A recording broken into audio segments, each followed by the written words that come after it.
To క్వికెట్ Andhra Pradesh endowment officers ఎగ్జామ్‌కి సంబంధించి 68థ్ డేకి మనం రావడం జరిగింది.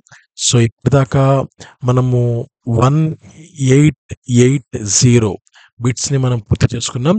సో, ఇక 120 బిట్స్ మాత్రమే ఉన్నాయి. 2000 మార్క్ మనము రీచ్ అవ్వడానికి.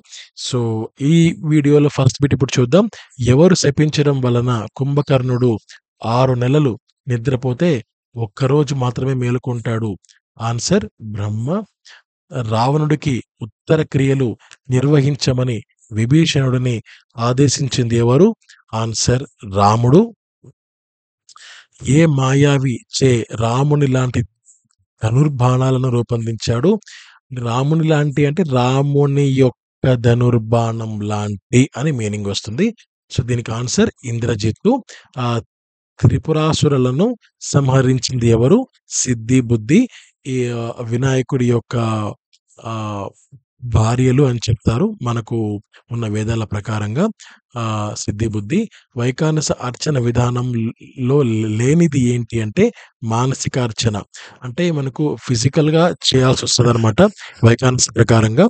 తర్వాత వేదాంత పరిభాష గ్రంథాలు ఎవరు రాశారు అంటే ధర్మ రాజాధ్వరి. గాయత్రి మంత్రం ఏ వేదంలో కలదు? ఆన్సర్ ఋగ్వేదం. సామవేదం చేసిన వారిని ఏమని పిలుస్తారు? సోమయాజి అని పిలుస్తారు. వాజపేయ యాగం ముఖ్య ఉద్దేశ్యం ఏంటంటే అధికారం, సంపద కోరడం. ఆ యాగం యొక్క ముఖ్య ఉద్దేశ్యం. అంటే ఒక్కొక్క యాగానికి కొన్ని కొన్ని ఉద్దేశాలుంటాయన్నమాట. ఫర్ ఎగ్జాంపుల్ అశ్వమేధ యాగం ఉంటది. అశ్వమేధ యాగం రామాయణంలో చాలా చాలా పాపులర్. మనకు బాలకాండలో ప్రస్తావన ఉంటదనమాట. సో, అది ఎందుకు చేశారు? దశరథ మహారాజుకి పిల్లలు పుట్టడం కోసం. సో, అలా ఒక్కొక్క యాగానికి ఒక్కొక్క ఉద్దేశ్యం అంటూ ఉంటది. నెక్స్ట్ ఆయుర్వేదం ప్రకారం మనిషి ఎదుగుదలకు గాను శరీరానికి అవసరమైన ధాతువులెన్ని? ఆన్సర్ 3. 1891 నిరుక్తం అనగా ముక్తి లేనిది. ఇది గూడా చాలా ముఖ్యమైన బిట్ అండి. ఇలాంటి కొన్ని వర్డ్స్ ఇస్తారు. దీనికి మీనింగ్ ఏంటి అని అడుగుతారు. అండ్ ఎక్కువ నేను మోడల్ పేపర్స్‌లో నేను ఈ బిట్‌ని నేను చూసాను. తర్వాత 1892 ది ధనుర్వేదం అనునది ఏ వేదానికి ఉపవేదంగా చెప్పబడుతుంది? ఆన్సర్ యజుర్వేదం. నెక్స్ట్ క్వెషన్ 1893 త్రయీ అని వీటిని పిలుస్తారు. అంటే వేదాల్ని త్రయి అని పిలుస్తారు. నెక్స్ట్ జయదేవుని గీతా గోవిందం ద్వారా ప్రసిద్ధి చెందిన నాట్యం ఏది? ఆన్సర్ ఒడిస్సీ. గాంధార శిల్పకళను ఏ మిశ్రమంగా పేర్కొంటారు? అంటే ఏ కాంబినేషన్‌గా అంటే ఆన్సర్ ఇండో గ్రీకు అన్నమాట. నెక్స్ట్ భాద్రపద భాద్రపద శుద్ధ చవితి నాడు ఏ పండగ జరుపుతారు అంటే వినాయక చవితి. తర్వాత ఆంధ్రుల నృత్యాన్ని ఇలా కూడా పిలుస్తారు కూచిపూడి. సో, కూచిపూడికి మరొక పేరు ఆంధ్రుల నృత్యం. నెక్స్ట్ ఆహ్, ద దసరా ఉత్సవాలకు మరొక పేరు దేవి నవరాత్రులు. శ్రీరామనవమిని రాష్ట్ర ప్రభుత్వం అధికారికంగా ఎక్కడ జరుపుతుంది అంటే ఒంటిమిట్ట. ఇది రాష్ట్రం డివైడ్ అయిన తర్వాత, రాష్ట్రం డివైడ్ అవ్వకముందు మనం భద్రాచలంలో జరిపేవాళ్ళు. ఇప్పుడు భద్రాచలంలో తెలంగాణ గవర్నమెంట్ అధికారికంగా జరుపుతుందనమాట. నెక్స్ట్ పూర్వం దేవాసురుల మధ్య ఎన్ని సంవత్సరాలు యుద్ధం జరిగింది అంటే 12 సంవత్సరాలు జరిగింది. తర్వాత 1901 శ్రీకృష్ణుడి పాలిచ్చి శ్రీకృష్ణుడికి పాలిచ్చి చంపడాన్ని నందగోకులంలో చంపడానికి నందగోకులంలోకి వచ్చిన రాక్షసి ఎవరు అంటే తన నారదులు, బలరామకృష్ణులు రేపల్లిలో పెద్దవుతున్న విషయాన్ని చెప్పగా, ఆ కంసుడు వారిని చంపడానికి ఎవరిని పంపాడు అంటే ఆన్సర్ అక్రూరుడు. తర్వాత బాణాసురుని కుమార్తె ఎవరు? ఆన్సర్ ఉష. బ్రహ్మ ఎక్కడి నుంచి విష్ణువుకి జన్మించాడు? నాభి కమలం. యజ్ఞాశ్వాన్ని బంధించింది ఎవరు? రుక్మాంగదుడు.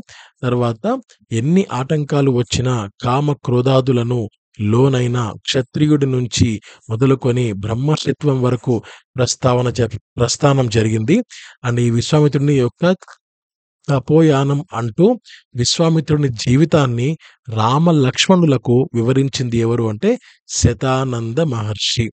నెక్స్ట్ మహాభారతంలో మొదటి పర్వం పేరు ఆది పర్వం, మహాభారతంలో రెండవ పర్వం పేరు సభా పర్వం, మహాభారతంలో మూడవ పర్వం పేరు అరణ్య పర్వం, నెక్స్ట్ మహాభారతంలో నాలుగవ పర్వం పేరు విరాట పర్వం, ఐదవ పర్వం పేరు ఉద్యోగ పర్వం. వీటిలో ఒక బిట్ వచ్చే అవకాశం ఉంది. సో మొత్తం ఇవి 18 పర్వాలు. ఆ 18 పర్వాలని మీరు మైండ్‌లో పెట్టుకోవాల్సిందే. ఒక బిట్‌తో మనకు వచ్చే అవకాశం అయితే చాలా వరకు ఉంది.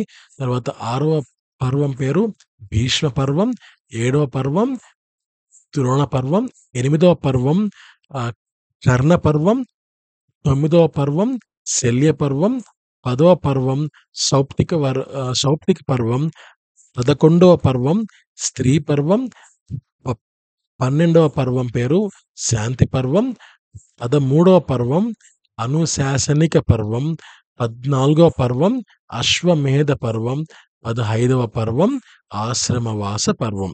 సో ఈ రోజుకి సంబంధించిన బిట్స్ అయితే ఇవే 40 బిట్స్. ఇది 68 డే ఎప్పుడుతో పూర్తయిపోయింది. అండ్ ప్రీవియస్ బిట్స్ కోసం మీరు ఒక ప్లేలిస్ట్‌లోకి వెళ్ళండి. ఆ ప్లేలిస్ట్ లింక్ నేను కింద ఇవ్వడం జరిగింది డిస్క్రిప్షన్ బాక్స్‌లో. ఆ ఆ ప్లేలిస్ట్‌లో ఫస్ట్ డే నుంచి డే 1 నుంచి డే 68 వరకు అన్ని వీడియోస్ కూడా మీకు అందుబాటులో ఉన్నాయి. మీరు వెళ్లి వాచ్ చేయొచ్చు. ఓకే. ఎక్కువ మందికి వీడియో షేర్ చేయండి. అండ్ వాళ్ళకు, నాకు ఇద్దరికీ ఉపయోగపడుతుంది. అండ్ మీకు కాస్త సాటిస్ఫాక్షన్ ఉంటది ఒకరికి సాయం చేశామని చెప్పి. సో అండ్ ఇంకొకటి ఎక్కువ నోటిఫికేషన్ గురించి ఆలోచించకండి. ఎందుకంటే నోటిఫికేషన్ అనేది ఆహ్, ఖాళీలున్నాయి. దేవాలయాలు ఇబ్బంది పడుతున్నాయి కాబట్టి స్టాఫ్ లేక ఖాళీలను ఖచ్చితంగా పూర్తి చేసి తీరాల్సిందే. వేరే దారి లేదు గవర్నమెంట్‌కి కూడా. సో వాళ్ళు నోటిఫికేషన్ కొంచెం లేట్ చేయొచ్చు. నాకున్న అంచనా ప్రకారం నెక్స్ట్ 4-6 మంత్స్‌లో నోటిఫికేషన్ తప్పకుండా వస్తది. మేబీ అంతకన్నా అర్లీ కూడా కావచ్చు. ఎందుకంటే ఇప్పుడు రీసెంట్‌గా ఒక నోటిఫికేషన్ ఇచ్చారు గనక నెక్స్ట్ నోటిఫికేషన్ ఇవ్వడానికి కొంత సమయం పడుతుంది. సో దానికి దానికి అది అది అవకాశం ఖచ్చితంగా ఉంది నోటిఫికేషన్ మాత్రం. సో అది గుర్తుపెట్టుకొని ప్రిపరేషన్ స్టార్ట్ చేయండి. అండ్ ప్రిపరేషన్ కంటిన్యూ చేస్తున్న వాళ్ళు అది అంతే విగరస్‌గా మీరు ముందుకెళ్ళండి. Thank you so much. Have a great day. Namaste. Jai Hind.